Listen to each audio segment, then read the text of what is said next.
Hello, little dreamers, and welcome to our cozy corner of stories. Are you all tucked in and ready for an adventure? Tonight, we're traveling to the Whispering Woods, a magical place filled with sparkling streams and trees that hum gentle tunes. Deep within these woods, in a cave lined with soft, glowing moss, lived a little dragon named Flicker. Now, Flicker wasn't like the other dragons you might have heard about.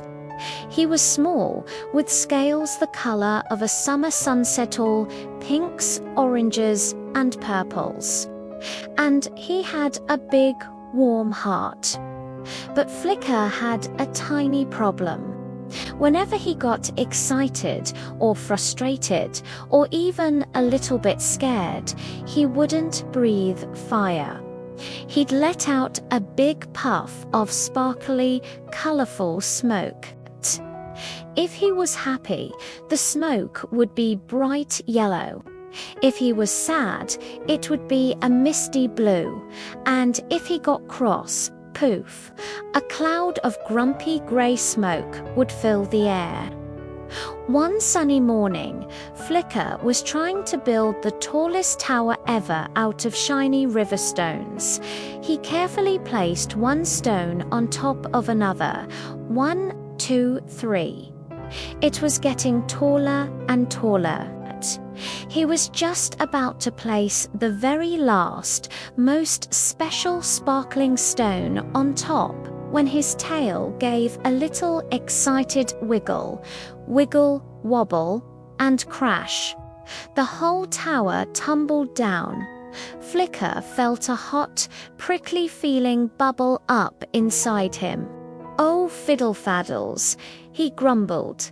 And poof, a big, thick cloud of grumpy grey smoke billowed out of his nostrils, making the nearby bluebells cough and splutter. He felt so frustrated. He tried again. Stack, stack, stack, and wobble, wobble, crash. Another tumble. This time, an even bigger poof of grey smoke filled his cave. He couldn't even see his own feet.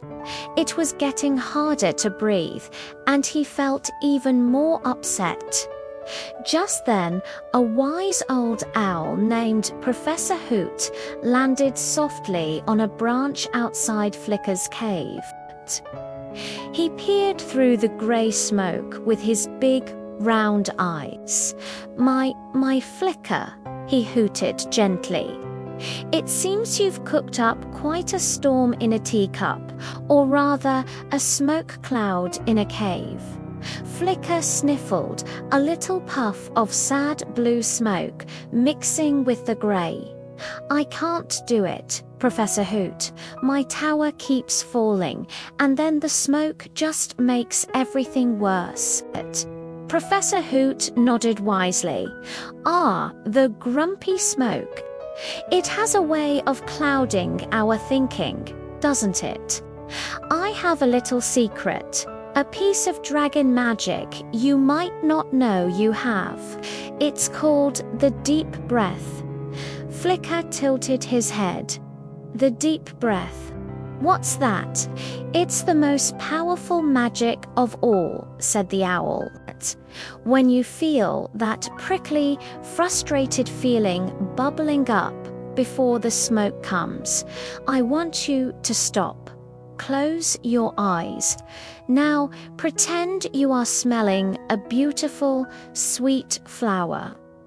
Breathe in slowly and deeply through your nose, filling up your whole belly like a big balloon. 1, 2, 3. Flicker closed his eyes and imagined the sweetest honeysuckle in the woods. He took a long, slow breath in it. He could feel his little dragon belly get round and full. "Wonderful," hooted Professor Hoot. "Now hold that breath for just a moment. And then pretend you are blowing out a birthday candle. Breathe out slowly and gently through your mouth, pushing all the air out. Whoosh, flicker, blew out slowly. It wasn't a smoky poof, but a gentle, clean puff of air. The grey cloud in the cave seemed to thin out just a little bit. "Let's try it again," said the owl. "Smell the flower. 1, 2, 3. And blow out the candle." Whoosh, flicker did it again. He breathed in the imaginary sweet scent and breathed out the long, slow whoosh. He could feel the prickly feeling inside him start to melt away, like ice in the sunshine. The grumpy grey smoke in his cave was almost gone, and he could see the sparkling river stones again. "I feel calmer," Flicker said, surprised. His voice was steady, and no smoke came out at all. "That's the magic, my dear Flicker," said Professor Hoot. "The deep breath dragon magic. It gives you a moment to let the grumpy feelings float away so you can think clearly again. Now, why don't you look at your tower problem with your new, calm mind?" Flicker looked at the pile of stones. Before, he had just been stacking them any which way. Now, he noticed that some stones were flat and wide, while others were round and wobbly. "Aha," he chirped. "I should put the big, flat stones on the bottom to make a strong base." He carefully sorted the stones. He took a deep breath before he started. Smell the flower, blow out the candle. He placed the biggest, flattest stone down first, then another.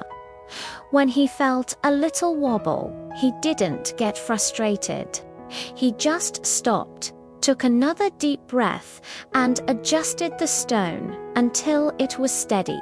Slowly and carefully, stone by stone, his tower grew taller than ever before.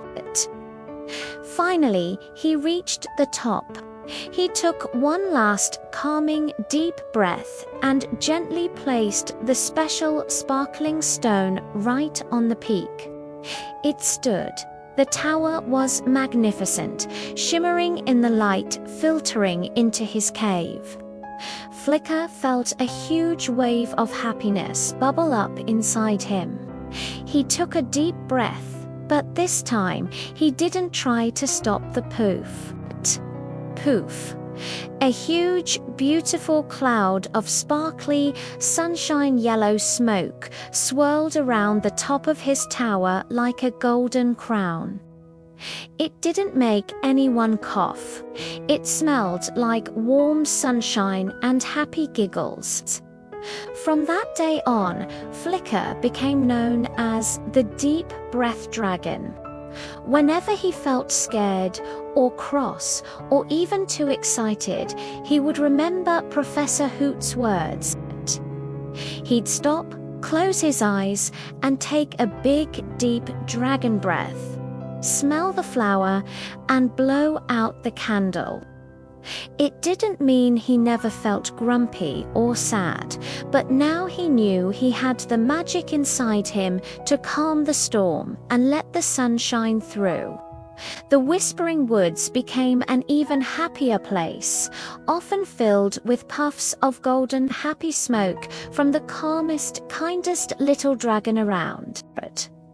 And now, little dreamers, it's time for you to use your own deep breath magic. Let's try it together. Breathe in slowly, and now breathe out gently, letting all your busy thoughts from the day float away. It's time to rest and drift off to your own wonderful dreams.